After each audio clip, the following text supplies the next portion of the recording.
Hello everybody, this is Tyler here once again from the Character Workshop, where I finally happened to have found a doctor that actually likes cats as much as I do. If you look very closely, you can tell he's got a little cat pin on his outfit. Anyways, but that's besides the point. Today we're going to be talking about another classic doctor, one that has a lot of controversy going on, both in terms of the stuff within the show itself and also behind the scenes.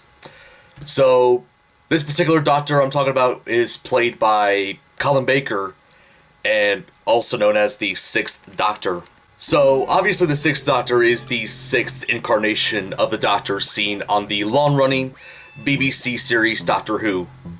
And this Doctor's physical appearance has a very, very colorful uniform, one that is generally considered like, one of the worst outfits that the Doctor has ever worn on the show. And honestly, even though I love colors myself, I'm a pretty colorful person. Yeah, I will admit it doesn't necessarily fit very well when you put it on a uniform. But anyway, so a lot of the reasons why Colin Baker's Era of the Doctor became pretty controversial pretty much started with his very first story, The Twin Dilemma, which was at the very end of season 21. Now, what's really interesting about this, season 21 was the only other season of Doctor Who besides season 4 that had, more than one Doctor in that season. With season 21, had 7 stories. The first 6 had Peter Davison, who is the 5th Doctor, as I talked about previously. And Twin Dilemma was the only story in season 21 that had Colin Baker in it as the Doctor. And like I said, season 4 was the only other time this happened, where the first 2 stories had William Hartnell, and then the other 7 stories had Patrick Troughton. And pretty much continuing off from Caves van der Zani, the Peter Davison's final story, the 6th Doctor is joined by companion Perry, played by Nicola Bryant. And when she first sees the Doctor regenerating into, his newest incarnation, she immediately, wasn't really very fond of him. The 6th Doctor was kind of portrayed a bit more arrogance, compared to, the 5th Doctor, and she just, was really off-put by him. And further evidence of that, there was a point in Twin Dilemma where the Doctor out of all people, started choking his companion, assuming that she was some sort of alien, I guess. I don't remember very well, but yeah, that was one of the more controversial moments from, Colin Baker's era, but, there's several other meat and juice to his era, which of course we'll talk about later on. So since Twin Dilemma was the only story in season 21 that had Colin Baker, people didn't really get to see, any more of his Doctor until the next year with the release of season 22, his first full season as the Doctor.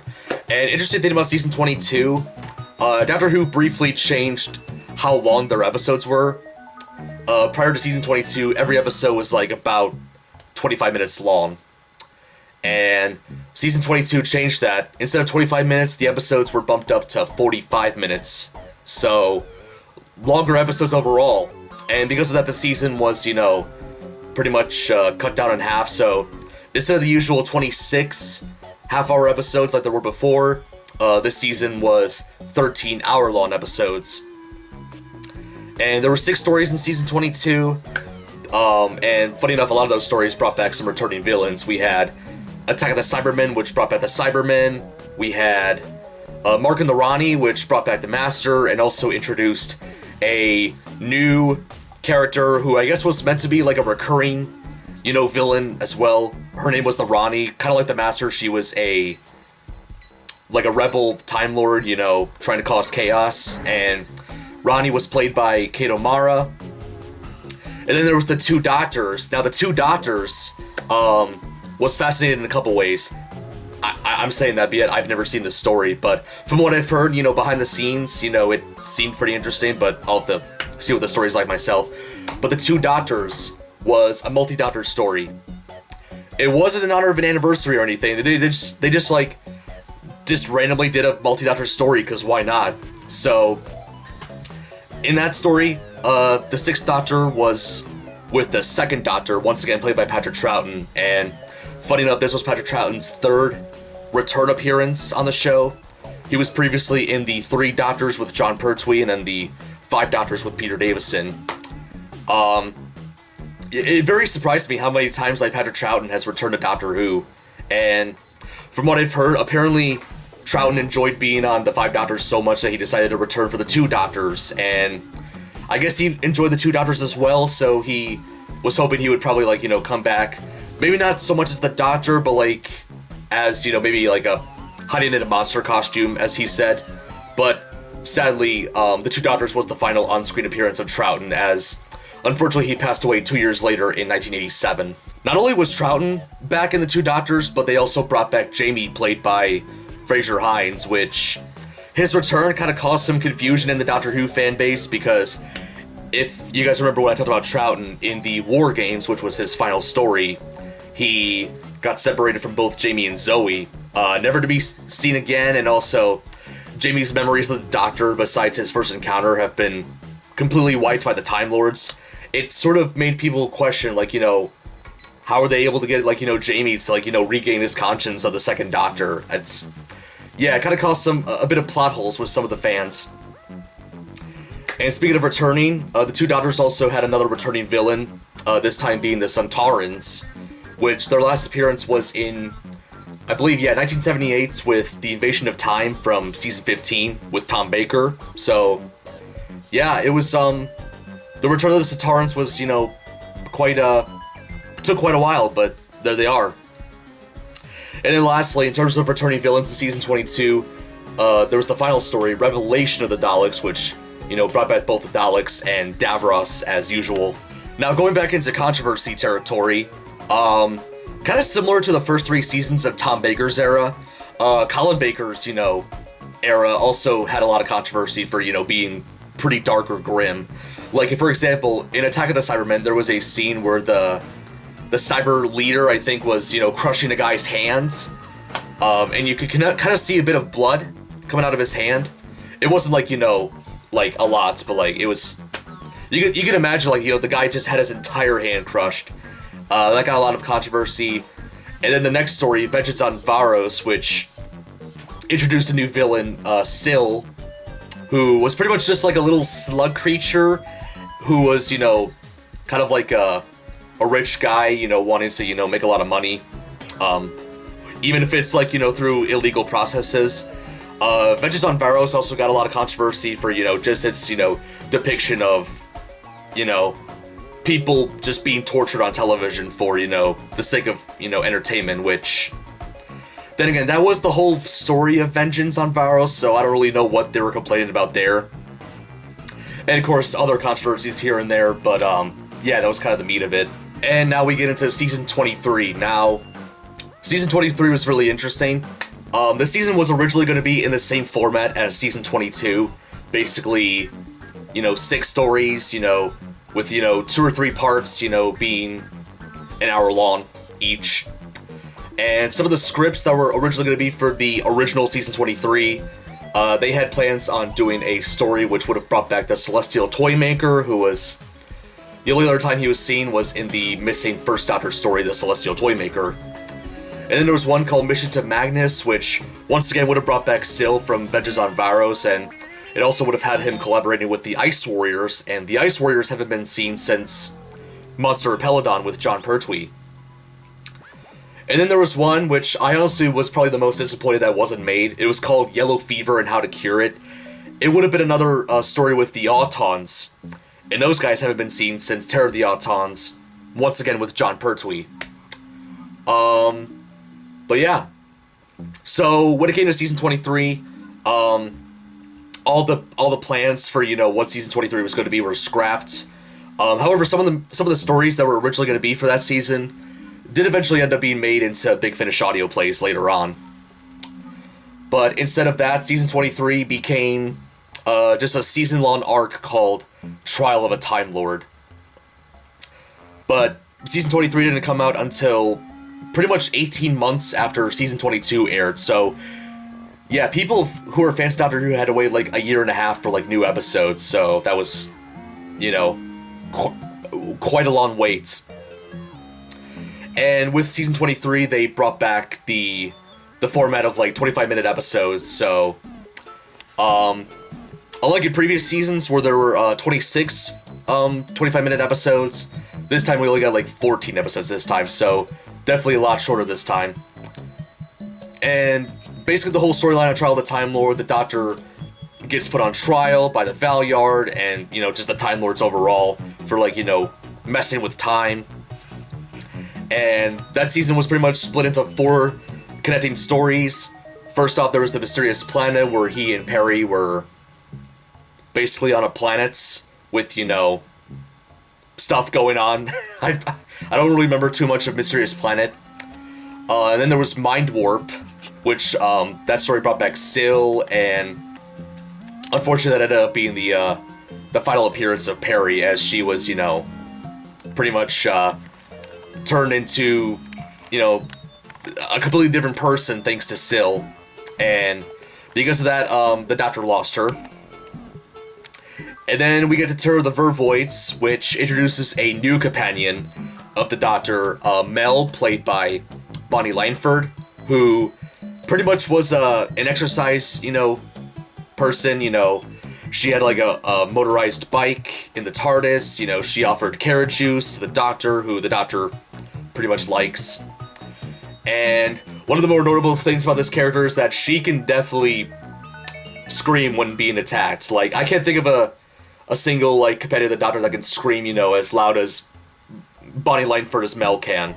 But yeah, Terror of the Vervoids was the introduction of her. But the weird thing about Terror of the Vervoids, the Doctor was, you know, showcasing some evidence about, like, you know, him being a good person to the Time Lords, but the events of Terror of the Vervoids, I think, happened, you know, like, after the events of the trial, so, I don't know, it doesn't really make too much sense. Not only that, they never explained how the Doctor and Mel met one another, so that was also kind of bizarre.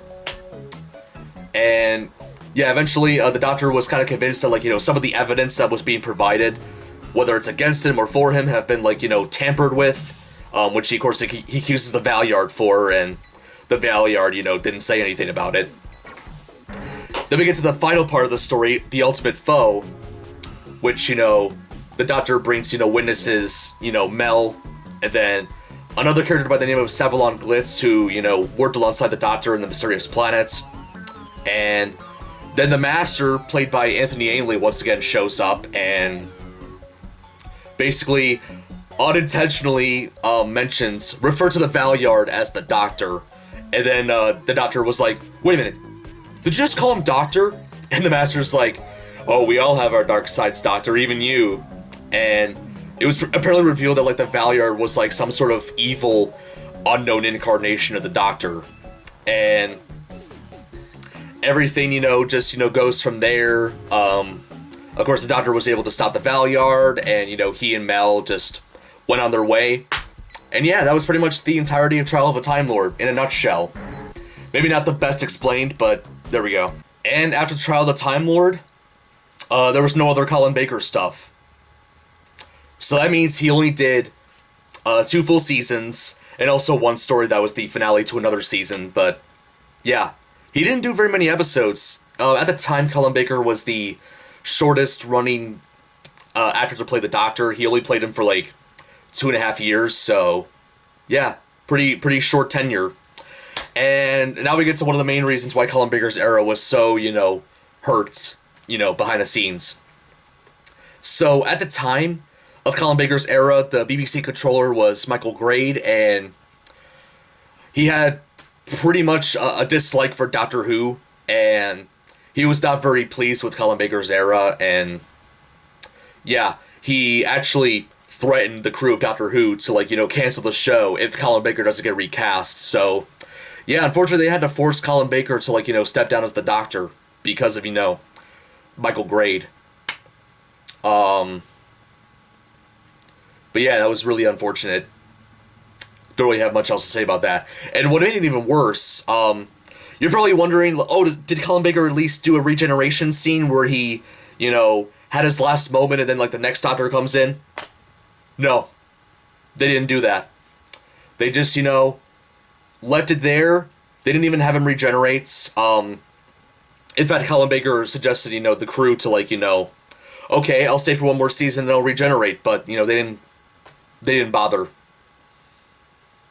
So yeah, Colin Baker, he had probably one of the worst times on TV as the Doctor.